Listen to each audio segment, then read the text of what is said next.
Niamini mimi, sitapoteza hisia zangu kwako na sitapata mtu bora zaidi yako. Amini ninachokwambia.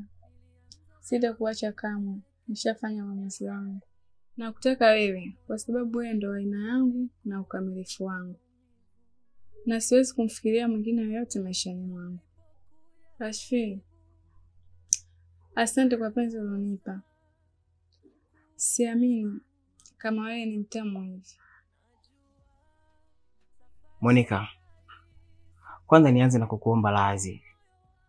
Lakini pia unajua sisi wengine tumepitia mambo mengi sana huko nyuma. Tumewahi kuumizwa mara kibao. Lakini pia nashindwa kuelewa, moyo wangu umekuwa mwepesi sana kukuamini na kukupenda.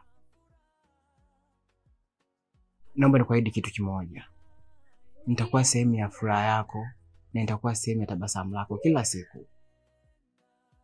Alafu kuhusu masuala ya kulizika sijui na kufurahi, hiyo mbona kawaida tu kwangu. Mimi ni fundi sana wa kurejesha mipira iliyokufa.